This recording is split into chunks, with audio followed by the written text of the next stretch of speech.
Hello, everyone, and welcome to Talk of the Town. You know who I am. I'm Karen Buechs, your host and producer of the show. So busy, and we're getting a storm this coming Sunday, so be careful. Make your arrangements now in order to be safe. Tonight, I have a dear, dear friend on the show with me. We've known each other a long time and gone through every step he's taken. And I love him dearly. Please welcome Matt Muratore. How are you, Karen? How are you? Good. Thank you for having me. You know, I got to say, I love the opening. Oh. I remember when Kenny first rolled that thing out, and it's so relevant today, and it was awesome to see. Oh, thank you. Yeah. He loved it because it's Talk of the Town, and Yep. it's every All over parts sector of of town. I keep it because he's still a part of this. Absolutely. Yep. So, Matt, you've done so much, and I know you're not done yet, but you were a selectman, a state representative. Talk a little bit about that. Yeah, so I started out, as you remember, on the Finance Committee. Steve Turfalea appointed me in 2005. At the same time, I was appointed to at the time was the Council on Aging Board of Directors. That's right. So within a month, I was appointed to that. And a quick funny story about that, and my wife hates when I tell this, but Kristen and I were up for one position on the Council on Aging Board of Directors. And we did not know that until we sync our schedules like every morning, because we had a lot of kids and they were busy houses every morning. So what are you doing tonight? And she said, "Oh, I'm going to select. I'm going to be appointed to the Council on Aging Board of Directors." I said, "Oh, I am too." And I was going to step aside because no, let's just go do it. I won 3-2. Oh, did you take her out to dinner? Oh, of course. And she was fine, and she's flourished as an elder law attorney now, and she's just doing great. Oh, so, I know she is. She's a wonderful she's wonderful. wife. Wonderful mother. Yeah, so I did 5 years on both those, the Finance and the Council on Aging Board. Proud of the work that we did on both, particularly on the Council on Aging Board, because that's when we started with the new senior center. We started the drawings with the new senior center, and we brought it into the fold of the debt exclusion for both high schools and the senior center. I voted for that. And that's why we did that, because the senior center, the only way probably the schools would have got approved if we put the senior center, because the seniors came out and vote. Yes. And it was a close vote, but because of that senior center being in there, that made the difference. I remember it well, and they're still going strong. Yeah. They're still wonderful. And I just picked up my packet to do taxes there. Yep. And it's free. Mm-hmm. People, I think 60 and older. That's correct. And Michelle Brady is on the end of the month. Yes. On great. show. Oh, great. Yeah, I love her. And it'll be her first time. Oh, that's great. Yeah. And she's such a firecracker. Yeah, she really is. She's wonderful. Love her. She's done a great job.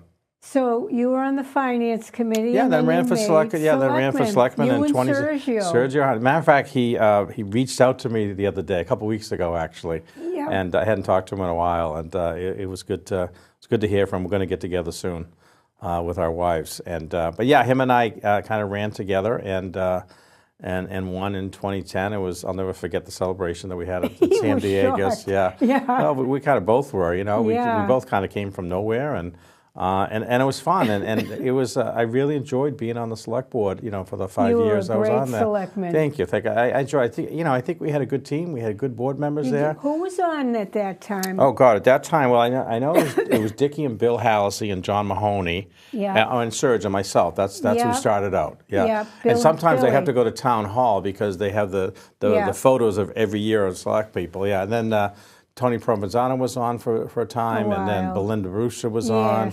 But we really had a great board, and what we did was we learned how to agree to disagree. Yeah. And we, as a society, I think we've gone away from that. But that's what we did back then. We would have, I wouldn't say arguments, but disagreements about things. But once a vote was taken, no matter what side you were on, you went with it, and you moved on from there. You moved on. And that was the way to do it. Bitterness. Yeah, and that's how we developed some guiding principles. Ken DeVaris was on at one point as well. Yeah. And we developed some guiding principles. Which still stand today. Yeah, Bill Cohane had reached out to me after he became elected to the board, and he said, "Remember those guiding principles?" I had them. I sent them off to him. We sat and we talked about them, and I was glad to see that there were. And they didn't really need to take a vote because the vote's already in place. You just have to make sure it still happens. Right. So it's still relevant today. So I was proud of that. Yeah, and I think precinct chairs took them up when I was did. on. That's right. And I think almost every committee has. Yeah, they did. Yeah. And they were written very well, 1 through 10. Yeah, thanks. Yeah, very well. And that was before AI, so I had I had some help with some people to put that together, but it was a lot of work, but we did. It was a good job. I had to look up something last night, and I said, the heck with it. I'm going to use AI. Exactly. My God, it was like... I love ChatGPT. Oh. Yeah, it's wonderful. Yeah, so, oh my God, it was remarkable. And from there, it went to other questions I had. That's right. And it made it wider for me that I could tap into that. But, and what are you doing now? So, remember Selectman Flaherty, Patrick Flaherty and I, we started a business with Bob Eisenstein. And since then, we've had another partner, Mike Nicholas, back in 2018 called EF Senior Care. As you know, I've been a nursing home administrator for decades now. What's the name of it again? EF Senior Care. Okay. So Eisenstein, Flaherty, Senior Care. Yeah. Okay. So I didn't have my name incorporated in there because I was state rep at the time, so I was more in the background of it. Okay. And them, along with other folks that we brought along the way, we have 30 employees now in our management company. We are right here in the industrial park, actually, as our home office. That's wonderful. Yeah, we have several, couple dozen consulting agreements in nursing homes and assisted livings in Massachusetts. Okay. We also own 2 nursing homes and assisted living in Massachusetts. We have 4 management agreements that we run nursing homes and assisted livings in Massachusetts. And we continue to grow. We'll continue to look to buy some more places and actually add more employees and really do things what we say is sort of the right way. A lot of outside companies have come into Massachusetts. I know. And have made some detrimental changes to the industry that over the past decade or so have closed close to 200 nursing homes because of financial failures or survey issues with poor care, whatever it is. So we're at the point now where we're pretty close to where we need to be for seniors that are now becoming of age. Boomers are becoming of age, and are going to need more care. So we figured we have expertise in the area. We just in Massachusetts. We only do Massachusetts, and so that's how we've been successful. Are you here in Plymouth? Yeah, we're right here in the industrial park as our home office. No, a nursing home. Oh no, the nursing homes we're on. One is in Orleans, called the Terraces, and the other one is in Chelmsford, called Sunny Acres. Yeah, and the assisted living is in Chelmsford as well. Do you have any plans maybe of coming closer? Oh yeah. We're looking all the time. We are looking all the time. Yeah. Good. Yep. So we'll continue to do that. Yeah. So we're a growing company. It's 8 years now. It's hard to believe. And so I spent the last about a year now just getting more involved in the day-to-day. So now I'm really fully immersed. I said off the air to you that it was hard after the Senate election not being a state rep anymore. And when January 1st came of 2025, that was a swearing-in day. I was still technically a state rep until the swearing-in took place. Swearing-in took place around noontime that day. And at 2 o'clock, I took a flight to Florida and went down there for a couple of weeks. And then after that, it took 3 or 4 months to just see what I wanted to do. Yeah, decompress. That's a good word. Yeah. And then started slowly and surely getting more and more involved in the operations of the business. And I think my partners and the staff that are there are happy I'm there now. And we're thriving and doing well. I'm very happy for you. Like I've always said, and it's happened to me, when one door closes, another one opens. I fully believe in that. Yeah, absolutely. There's a reason for everything. Yes. There's a reason why I lost that race. You are supposed to be where you're supposed to be, and you stay in that lane. Exactly right. Yeah. But now what are we doing? And we're doing it together. Yeah. So, It's something I have thought about for a long time, and I know you started this process, 25 years ago, and it's really about the change of government and looking at the town of Plymouth. And I've been around for almost 20 years now, and I could see what's evolved over time. The amount of people we had back then, there was 35, 40,000 people. We're almost 70,000 people now. Right. And you can see the way the government is going. And it's no criticism to town meeting. It's just the process of town meeting is inefficient now, in my opinion. It can't be handled. We're too big. Now They try, yeah, absolutely. Try very but hard. Because of the way the bylaws and everything is written, you can only have at the most 3 town meetings a year, at the most, and that's when you can get the people's work done. But if you had 3 town meetings, that's all you'd be doing would be warrants and articles. You couldn't get anything else done. You couldn't do any work. You couldn't get anything else done. You would be in a perpetual town meeting, and nothing else would get done. So when I started hearing from more of what I call the old timers that have been here for years, townies that have been here for years, who are totally against totally for town meeting. Yes. All these years. Me too. All of a sudden, the last 2 or 3 years, you start hearing them say, enough's enough. Yeah. We've got to change this somehow. And nobody's saying what the form of government needs to be. No, I'm not either. It's let's get it on the ballot. Yeah. And we're going to look at May of 2027, as you know, to get it on the ballot, to get the 9-person charter commission, and really have a debate in the community. The next 6 months and 9 months after that time to decide what do we want to see as a town of government. Okay, right. I think we started talking about this in the fall a little bit, and then when we had I'm on the Economic Foundation Board, the Plymouth Area Economic, and so we had a joint meeting with the select board on January 20th. I watched it. Yeah, with the planning board. Yes. It was a great meeting. Yes. There were 3 great presentations from the Economic Foundation, from the town planner, and from the other committee that was there. Finance? Planning and the town. In the town. There were 3 great presentations. But what occurred to all of us was, because Red Brook and Pine Hills is going to be pretty much built out in the next couple of years. Yes. Red Brook in the next 3 or 4 or 5 years will be built out. So by 2032, we are maxed out, and you can't take any more of the levy. We're going to fall over a cliff, and that's what really came out of that. So one of the select board members asked a question in public. She said, well, what's the short-term solution? What do we do mid-range, and what's the long range? Yes. And wonderful woman. Yeah. I just had met her not too long ago.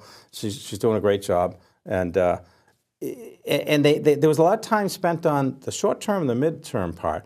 Nobody answered the long-term. I sat there, and I'm like, I'm not a state rep anymore. I'm a private citizen. Yeah. Why don't I say what I think is the right thing to do? Right. Now, a lot of people aren't going to agree with that, but I'm not asking people to agree with it. So I said, I think the only way we're going to avoid the cliff is if we change the form of government. And so that led to this other big debate. The Plymouth Independent picked up on it. I've had so many calls and so many texts and people reaching out about it. People that were for a town meeting for years, now not, and they see there needs to be a difference. Again, it's not a criticism of what's happening now. It's just not functional anymore. Can I tell you a story? Yeah. And Sure, you can do what you want. Well, no. Selectman Cohane said that town meeting is not given full information. And he's been saying that to me for years. He knows this. I know this. And if he knows it, then why advocate for town meeting? Mm-hmm. Because it'll never happen. Yeah. I was a town meeting member for a long time, and that came to me that it's not something that town meeting can handle the way we want to handle it. We're not allowed to handle it that way. Right. So it's not an indictment either against the top echelon. It's Nothing. just what town meeting form of government does. Exactly. It's that type that will eliminate or leave out. It will make it more efficient, whichever way you want to go. They used to be afraid of that word. Yeah, but it's actual true though. It will make it more accountability, Matt. Yeah. You know, and now you have, because the town has grown, now you have 162 town meeting members, and everyone is elected to their own little area. Conclave. And there's really not a lot of oversight for the entire community, and that's what's being missing. As you know, we're the largest town by square footage. We're the largest town by population. Yeah. And you have other communities like Braintree and Weymouth and some of these other ones. They have done it. Framingham was the most recent one. Yeah. They have figured it out and they have done it. Hyannis. Yeah. Now Framingham did it in a way that I think it was town meeting actually voted to change it. That's not going to happen here. So we're in the process of doing is actually getting over 8,000 signatures that we're going to need to get the question put on the ballot. There's 2 questions that go on the ballot for May of 2027. And then once the 9 commissioners are elected, then they start their work and they have public hearings and they invite people in, they listen. That will be the time to debate what's the best way to go. People want to keep it, they want to change or whatever. Right. But now's the time to do something because that cliff is coming. It's just about here because taxes went up terribly this year. Next year, I think they're going up 5 to 7%. It was 5% this year. It's going to go up more. Mm-hmm. It's unsustainable, Matt. It is. Because we don't have light industrial in this town. Exactly. And you don't have a lot of space for it either. No. But when that build-out from Red Brook and Pine Hills ends, there's no more addition there. Because you could do lots here and there, but that's not going to sustain it. No. So you think it's going to go up 5 or 6% now. Wait till 2032 what it's going to go up to. So we need to get a handle on it now. We need to make some decisions in this town. And then make some tough decisions, once it's decided what form of government we want to do. You have the Healy administration advocating to get rid of 2.5. Mm-hmm. And we have one selectman on the board who has said it's antiquated, and that's Canty. Mm-hmm. You cannot get rid of 2.5. That's the only thing that saved us. Mm-hmm. I don't think you'll ever see the legislature get rid of that. I think it'd be political suicide to do that. Every community should decide on their own if they want to do an override on 2.5. Now, Hanover did that recently. Okay, that's good. That's up to the communities to decide that. But if you take away 2.5, there's really no accountability from the people to help you decide how to balance your budget. But see, that's the psychology behind what happened in Hanover. The officials say the first time we put it out, it'll be voted down. We'll put it out again, that's when they'll vote for it. And I say you will still get your services if 2.5 stays. Mm-hmm. Of course you will. And if 2.5 goes, so will. Mm-hmm. What it forces us to do, and it's something I tried to do when I was on the select board, is try to centralize services. And a lot of it, even using county. A lot of parts of the country, they have county governments that run, and they do. There's a lot of things they do. We were close to getting, I think it was Department of Public Health under the Plymouth County. Okay. All of them under that. That was close at one point to do that. Now I know like the 911 dispatch we have now. Yeah. So it kind of forces you to look at centralization because there's a lot of duplications of services that are done here, that are done in Kingston, that are done in Duxbury, that are done on the county level that we need to kind of look at those centralizations. And that's what that will force communities to do. Yeah. It's so complicated now. It is. Yeah. And egos get in the way. Yeah. And that's, and as you know, the meetings that we've had, it's, I'm not going to name who the people are, but people will be surprised at the people from different walks of life, different political specters, that are on this committee with us working on this. A lot of people. And what I say to everyone is, this isn't about egos. This isn't about politics. This is about one thing. And if you believe in a change of government, come on with us. We need to get 8,000 to 10,000 signatures this coming fall of 2026. We're going to hire a company to do that.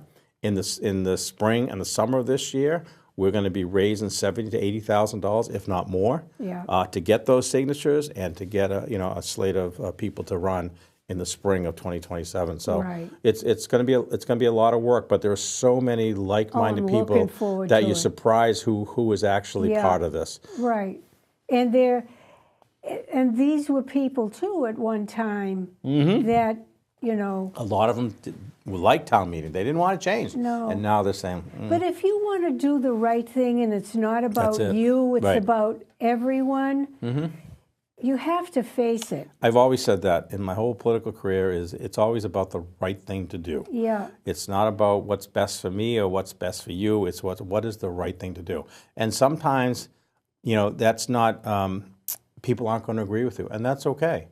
I welcome other people's opinions on this. Yeah. But that's what we'll end up doing once we get this commission put into place. That's what I said to somebody today. I want to hear what you don't like as well.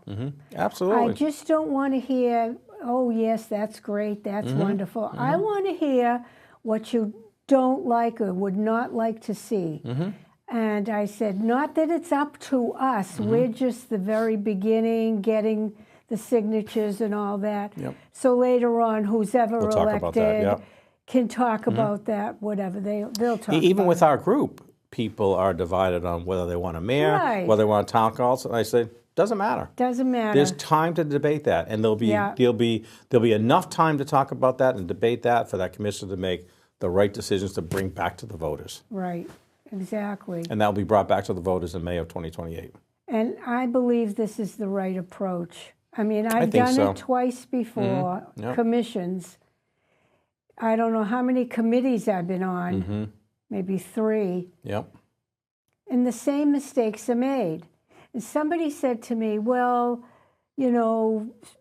such and such town does it a specific way and they're failing. I said, we don't have to make those same mistakes. No. That's why that conversation is very important. Sure.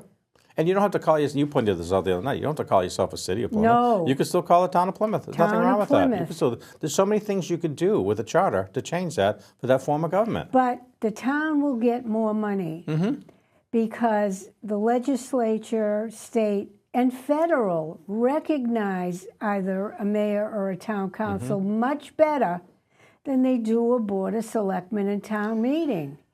I can tell you politically, when you are making connections on the political level, whether you're in your community, mayors have much better connections. That's just from my 10 years experience at the State House. Mayors have much better connection with state legislators than selectmen. They don't know because there are many selectmen. So it's hard. Ken DeVaris was kind of unique though. Ken did have a relationship with the Baker administration. Yes, he did. He was good about that, but that's kind of rare. You don't really see that. He knew how to bridge that gap and nurture it. Yep.